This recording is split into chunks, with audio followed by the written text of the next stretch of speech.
بسم اللہ الرحمن الرحیم الحمدللہ عز وجل۔ ہم النحو الکبیر پڑھ رہے ہیں۔ آج ہم انشاءاللہ عز وجل النحو الکبیر سے جملہ خبریہ کی اقسام پڑھیں گے۔ سبق نمبر 6، جملہ خبریہ کی اقسام۔ جملہ خبریہ کسے کہتے ہیں، اس سے پہلے ہم پڑھ چکے ہیں، یعنی وہ جملہ جس کے کہنے والے کو سچا یا جھوٹا کہا جا سکتا ہو، ایسے جملے کو جملہ خبریہ کہتے ہیں۔ جس جملے کے کہنے والے کو، بولنے والے کو سچا یا جھوٹا کہا جا سکتا ہو، ایسے جملے کو جملہ خبریہ کہتے ہیں۔ آج ہم انشاءاللہ عز وجل جملہ خبریہ کی اقسام پڑھیں گے۔ جملہ خبریہ کی اقسام۔ جملہ خبریہ کی دو قسمیں ہیں۔ جملہ خبریہ کی دو قسمیں ہیں۔ نمبر 1 جملہ اسمیہ خبریہ، نمبر 2 جملہ فعلیہ خبریہ۔ جملہ خبریہ کی دو قسمیں ہیں، جملہ اسمیہ خبریہ، جملہ فعلیہ خبریہ۔ اب ہر ایک کے تعلق سے بیان کر رہے ہیں۔ جملہ اسمیہ خبریہ، جسے انگریزی میں نارمل سینٹنس کہتے ہیں۔ اب جملہ اسمیہ خبریہ سے مراد کیا ہے؟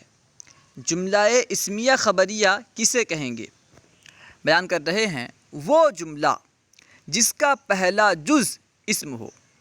جملہ اسمیہ خبریہ کی ایک تعریف یوں بیان کی جاتی ہے کہ جملہ اسمیہ خبریہ وہ جملہ جس کا پہلا جز اسم ہو۔ جس جملے کا پہلا جز اسم ہو وہ جملہ اسمیہ خبریہ۔ یہ جملہ اسمیہ خبریہ کی ایک تعریف ہے۔ اب یہاں سے دوسری تعریف بیان کر رہے ہیں، یا وہ جملہ جو مبتدا اور خبر سے مرکب ہو۔ جملہ اسمیہ خبریہ کی دو تعریف بیان کی جاتی ہے۔ ایک تعریف یہ کہ وہ جملہ جس کا پہلا جز اسم ہو، اسے جملہ اسمیہ خبریہ کہتے ہیں، اور دوسری تعریف یوں بیان کی جاتی ہے کہ جملہ اسمیہ خبریہ وہ جملہ جو مبتدا اور خبر سے مرکب ہو، جو مبتدا اور خبر سے مل کر بنے، اسے جملہ اسمیہ خبریہ کہتے ہیں۔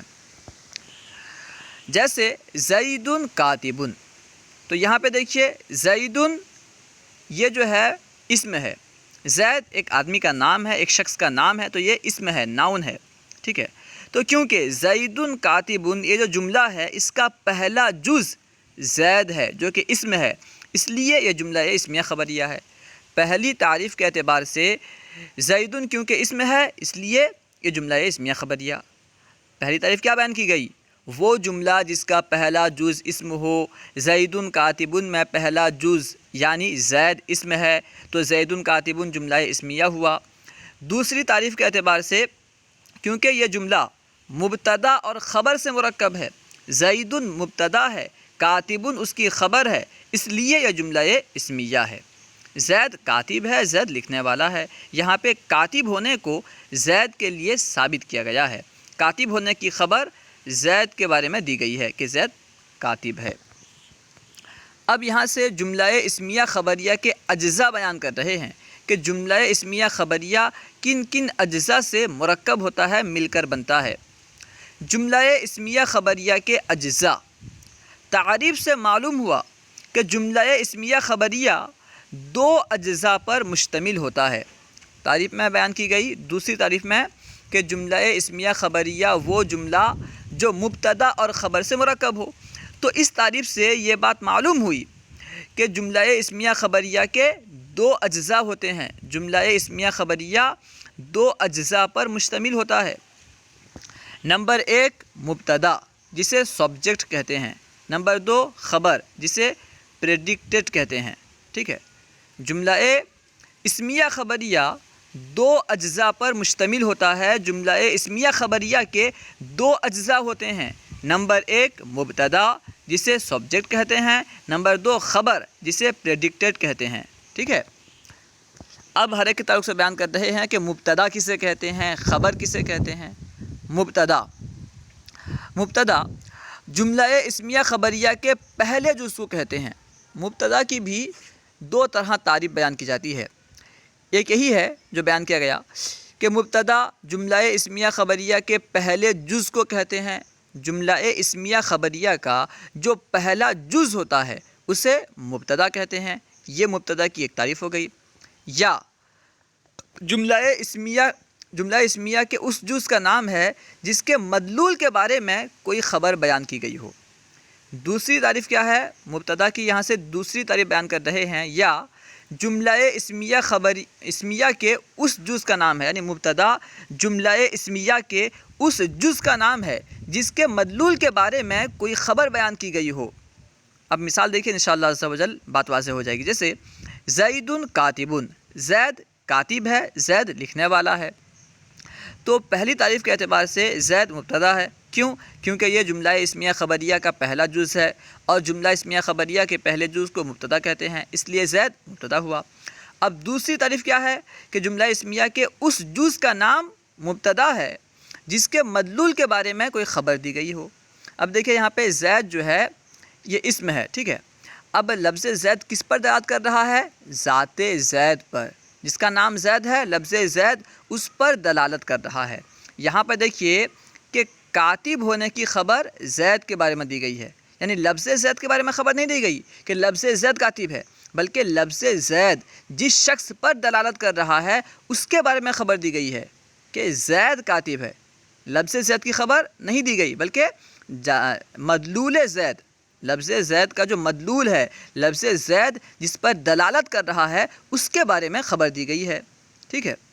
وہ بیان کیا گیا کہ جملہ اسمیہ خبریہ کے اس جز کا نام ہے مبتدا، جملہ اسمیہ خبریہ کے اس جز کا نام ہے جس کے مدلول کے بارے میں کوئی خبر بیان کی گئی ہو۔ یہاں پہ دیکھیے زید کے مدلول کے بارے میں، لفظ زید کے مدلول کے بارے میں کاتب ہونے کی خبر بیان کی گئی ہے، تو لفظ زید کیا ہوا؟ مبتدا۔ اسی کی وضاحت کر رہے ہیں۔ نوٹ: لفظ جس چیز پر دلالت کرے اسے اس کا مدلول کہتے ہیں۔ کوئی بھی لفظ ہو وہ جس چیز پر دلالت کرے اسے اس کا مدلول کہتے ہیں۔ جیسے یہاں پہ لفظ زید ذات زید پر دلالت کر رہا ہے تو ذات زید اس کا مدلول ہوا۔ اسی طرح لفظ سورج ذات سورج پر دلالت کر رہا ہے تو لفظ سورج کا مدلول ہوا ذات سورج، ٹھیک ہے۔ وہی بیان کر رہے ہیں کہ لفظ جس چیز پر دلالت کرے اسے اس کا مدلول کہتے ہیں۔ مذکورہ مثال میں لفظ زید مبتدا ہے کیونکہ یہ جملے کا پہلا جز ہے، یعنی جملہ اسمیہ کا پہلا جز ہے، تو پہلی تعریف کے اعتبار سے مبتدا ہو گیا، اور اس کے مدلول یعنی ذات زید کے بارے میں کاتب ہونے کی خبر دی گئی ہے کہ زید کاتب ہے، تو دونوں تعریف کے اعتبار سے لفظ زید کیا ہے؟ مبتدا ہے۔ بات ایک ہی ہے، بس تعریف جو ہے الگ الگ اعتبار سے بیان کی گئی ہے، ورنہ بات ایک ہی ہے۔ نوٹ: اسے مسند الیہ یعنی منسوب کیا ہوا اس کی طرف، اور محکوم علیہ یعنی حکم کیا گیا اس پر بھی کہتے ہیں، یعنی مبتدا کو مسند الیہ اور محکوم علیہ بھی کہتے ہیں۔ مبتدا کو مسند الیہ کہتے ہیں۔ اب یہ سمجھ لیں مسند الیہ کسے کہتے ہیں؟ مرکب تام میں جس کی طرف کسی چیز کی اسناد کی جاتی ہے، کسی چیز کی نسبت کی جاتی ہے، اسے کہتے ہیں مسند الیہ۔ مرکب تام میں، مرکب مفید میں جس اسم کی طرف کسی چیز کی نسبت کی جاتی ہے، کسی چیز کی اسناد کی جاتی ہے، اسے کہتے ہیں مسند الیہ، ٹھیک ہے۔ تو کیونکہ جو مبتدا ہوتا ہے اس کی طرف خبر کی اسناد کی جاتی ہے، اس کی طرف خبر کی نسبت کی جاتی ہے، تو مبتدا کیا ہوا؟ مسند الیہ، ٹھیک ہے۔ جیسے دیکھیے زید کاتب، اس میں کاتب ہونے کی اسناد کی گئی ہے زید کی طرف، کاتب ہونے کی نسبت کی گئی ہے زید کی طرف، تو زید مسند الیہ ہوا اور یہ مبتدا ہے، ٹھیک ہے۔ اور اسے محکوم علیہ بھی کہتے ہیں۔ کیوں کہتے ہیں؟ کیونکہ اس پر حکم لگایا جاتا ہے، زید پر کاتب ہونے کا حکم لگایا گیا، زید کاتب ہے تو زید پر کاتب ہونے کا حکم لگایا گیا، اس لیے اسے محکوم علیہ بھی کہیں گے، ٹھیک ہے۔ مبتدا کو مسند الیہ اور محکوم علیہ بھی کہتے ہیں۔ اب دیکھیے ادھر، اب یہاں سے خبر کے بارے میں وضاحت کر رہے ہیں۔ خبر جملہ اسمیہ خبریہ کے دوسرے یا اس جز کا نام ہے جس کے ذریعے مبتدا کے مدلول کے بارے میں کوئی خبر دی گئی ہو، ٹھیک ہے۔ خبر کی ایک تعریف یہ ہے کہ جملہ اسمیہ خبریہ کے دوسرے جز کو خبر کہتے ہیں، اس طرح بھی تعریف بیان کی جاتی ہے۔ اور ایک تعریف یوں بیان کی جاتی ہے کہ خبر جملہ اسمیہ کے اس جز کا نام ہے جس کے ذریعے مبتدا کے مدلول کے بارے میں کوئی خبر دی گئی ہو، مبتدا جس پر دلالت کر رہا ہے اس کے بارے میں جس لفظ کے ذریعے خبر دی گئی ہو، اس لفظ کو، اس اسم کو، جس لفظ کے بارے میں خبر دی گئی ہو اسے کیا کہتے ہیں؟ خبر کہتے ہیں۔ اس کو بیان کرتے ہیں کہ یا اس جز کا نام ہے، یعنی خبر یا تو خبر جملہ اسمیہ خبریہ کے دوسرے جز کا نام ہے، یا پھر خبر جملہ اسمیہ کے اس جز کا نام ہے جس کے ذریعے مبتدا کے مدلول کے بارے میں کوئی خبر دی گئی ہو۔ جیسے لفظ زید کا مدلول ذات زید ہے، تو کاتب ہونے کی خبر لفظ کاتب کے ذریعے زید کے مدلول کے لیے دی گئی ہے، ٹھیک ہے۔ زید کے مدلول کے یعنی لفظ زید جس پر دلالت کر رہا ہے اس کے بارے میں کاتب ہونے کی خبر لفظ کاتب کے ذریعے دی گئی ہے، تو لفظ کاتب کیا ہوا؟ خبر۔ اور ایک مرتبہ تعریف دیکھ لیں، خبر جملہ اسمیہ خبریہ کے دوسرے یا اس جز کا نام ہے جس کے ذریعے مبتدا کے مدلول کے بارے میں کوئی خبر دی گئی ہو۔ مثلا زید کاتب، زید کاتب ہے، زید لکھنے والا ہے۔ ذکر کردہ مثال میں زید کاتب، یہ جو مثال ذکر کی گئی اس مثال میں کاتب خبر ہے، کیونکہ یہ جملے کا دوسرا جز ہے، تو پہلی تعریف کے اعتبار سے یہ خبر ہو گئی، اور اس کے ذریعے مبتدا کے مدلول یعنی ذات زید کے بارے میں کاتب ہونے کی خبر دی گئی ہے، تو اس لیے اس اعتبار سے بھی یہ خبر ہے۔ نوٹ: اسے مسند یعنی منسوب کیا گیا اسے، اور محکوم بھی یعنی حکم کیا گیا اس کے ساتھ بھی کہتے ہیں۔ خبر کو مسند اور محکوم بھی کہتے ہیں۔ مبتدا کو مسند الیہ اور محکوم علیہ کہتے ہیں۔ خبر کو مسند اور محکوم بھی کہتے ہیں، کیونکہ خبر کی اسناد کی جاتی ہے، خبر کی نسبت کی جاتی ہے مبتدا کی طرف، تو جس کی نسبت کی جائے اسے مسند کہتے ہیں، اس لیے خبر کو مسند کہتے ہیں۔ اور کیونکہ خبر کا حکم لگایا جاتا ہے مبتدا پر، اس لیے خبر کو محکوم علیہ بھی کہتے ہیں، محکوم بھی کہتے ہیں، کیونکہ خبر کا حکم لگایا جاتا ہے، خبر کے ذریعے حکم لگایا جاتا ہے مبتدا پر، اس لیے خبر کو محکوم بھی کہتے ہیں، مسند بھی کہتے ہیں، محکوم بھی کہتے ہیں۔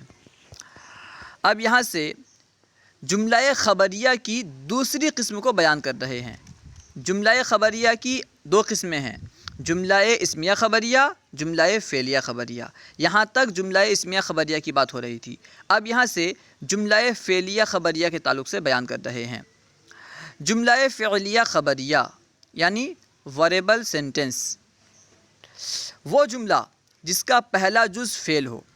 جملہ فعلیہ خبریہ کی ایک تعریف یوں بیان کی جاتی ہے کہ جملہ فعلیہ خبریہ وہ جملہ جس کا پہلا جز فعل ہو، یوں کہا جاتا ہے کہ جو جملہ فعل سے شروع ہو، جس جملے کا پہلا جز فعل ہو وہ جملہ فعلیہ خبریہ ہے۔ اور دوسری تعریف یوں بیان کی جاتی ہے، یا وہ جملہ جو فعل اور فاعل یا نائب الفاعل پر مشتمل ہو۔ جو جملہ فعل اور فاعل یا فعل اور نائب الفاعل پر مشتمل ہو اسے کیا کہتے ہیں؟ جملہ فعلیہ خبریہ۔ فعل اور فاعل، فعل اور نائب فاعل دونوں ایک ساتھ نہیں آ سکتے، یعنی ایک فعل ہو اس کا فاعل بھی ہو نائب فاعل بھی ہو، ایسا نہیں ہو سکتا، ٹھیک ہے۔ ایک فعل کا فاعل بھی ہو نائب الفاعل بھی ہو، ایسا نہیں ہو سکتا، کیونکہ نائب الفاعل یہ فاعل کا نائب ہے، اور نائب کا کام کب ہوتا ہے؟ جب کہ اصل موجود نہ ہو، ٹھیک ہے، اصل موجود نہ ہو تو نائب کا کام ہوتا ہے، ٹھیک ہے۔ تو جہاں پہ فاعل نہیں ہوگا وہاں پہ نائب فاعل ہوگا، یعنی یوں کہہ سکتے ہیں آپ کہ فعل معروف کا فاعل ہوتا ہے، ایسا فعل جس کا کرنے والا معلوم ہو تو اس کے ساتھ فاعل آتا ہے، اور ایسا فعل جس کا کرنے والا فاعل معلوم نہ ہو تو اس کا نائب الفاعل آتا ہے۔ دراصل میں جو مفعول ہوتا ہے اس کو فاعل کی جگہ قائم کر دیتے ہیں، فاعل کا نائب بنا دیتے ہیں۔ خیر، انشاءاللہ عز و جل مزید باتیں ہم دوسری کتاب میں سمجھیں گے۔ تو جملہ فعلیہ خبریہ وہ جملہ جس کا پہلا جز فعل ہو، یا وہ جملہ جو فعل اور فاعل یا نائب الفاعل پر مشتمل ہو، جیسے ضرب زید، ضرب زید یعنی زید نے مارا۔ اس مثال میں دیکھیے ضرب فعل ہے اور زید اس کا فاعل ہے، تو اس لیے جملہ فعلیہ خبریہ ہوا۔ اور پہلی تعریف کے اعتبار سے بھی یہ جملہ فعلیہ خبریہ، کیونکہ اس جملے کا پہلا جز فعل ہے، تو اس لیے یہ جملہ فعلیہ خبریہ۔ اور ضرب زید، یہاں پہ ضرب زید میں دیکھیے ضرب فعل مجہول ہے اور زید اس کا نائب فاعل ہے، ٹھیک ہے۔ تو یہاں پہ دو مثال اس لیے پیش کیے کہ پہلی مثال جو ہے یہ فعل اور فاعل کی مثال ہے. دوسری مثال ہے فعل اور نائب الفاعل کی.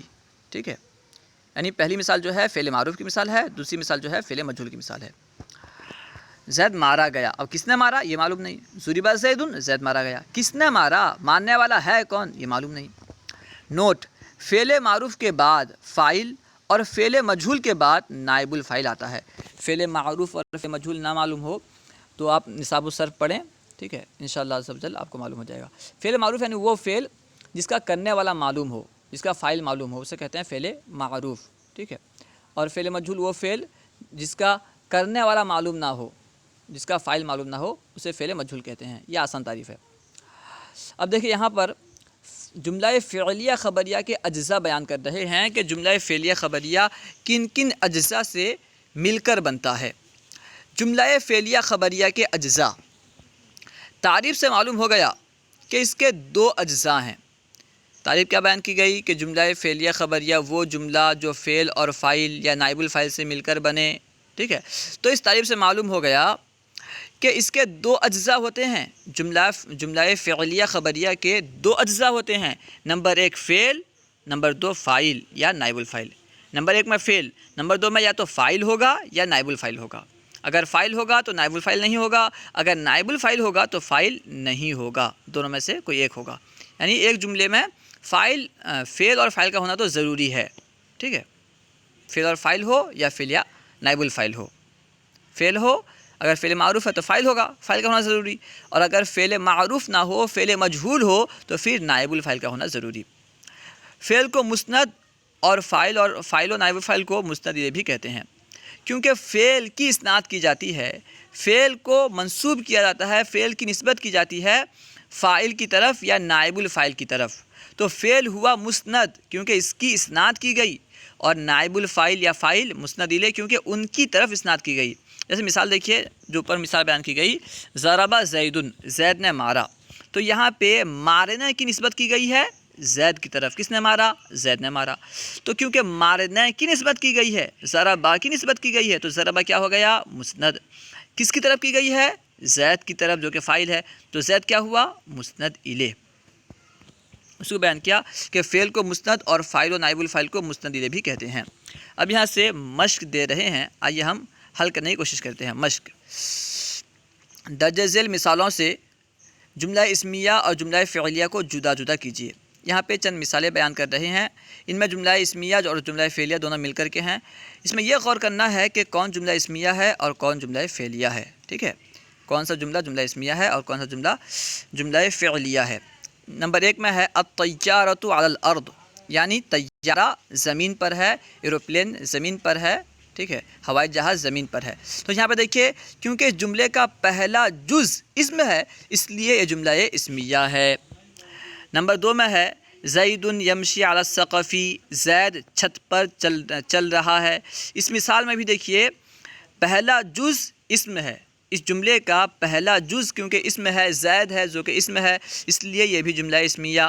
ٹھیک ہے، یعنی آپ یوں بھی کہہ سکتے ہیں کہ اس جملے کا یہ جملہ جو ہے مبتدا خبر سے مرکب ہے. زید یمشی علی السقف یہ مبتدا خبر سے مرکب ہے، اس لیے یہ جملہ اسمیہ ہے. نمبر تین میں ہے الاستاذ جالس، استاذ بیٹھا ہے. اس مثال میں پہلا جز کیونکہ اسم ہے اس لیے یہ جملہ اسمیہ. ٹھیک ہے، الاستاذ اسم ہے، الف لام کا داخل ہونا اسم کی علامت. کیونکہ اس جملے کا پہلا جز اسم ہے اس لیے یہ جملہ اسمیہ خبریہ ہے. یا پھر یوں کہیں کہ یہ جملہ مبتدا اور خبر سے مرکب ہے اس لیے یہ جملہ اسمیہ خبریہ. ضرب زید، زید نے مارا. اس مثال میں دیکھیے ضربہ فعل ہے، یعنی جملے کا پہلا جز فعل ہے تو یہ جملہ فعلیہ ہوا. المتعلم قائم، یعنی طالب علم متعلم کھڑا ہے. اس مثال میں اس جملے کا پہلا جز المتعلم کیونکہ اسم ہے اس لیے یہ جملہ اسمیہ ہوا. ہاذہ مدرسۃ، یہ مدرسہ ہے.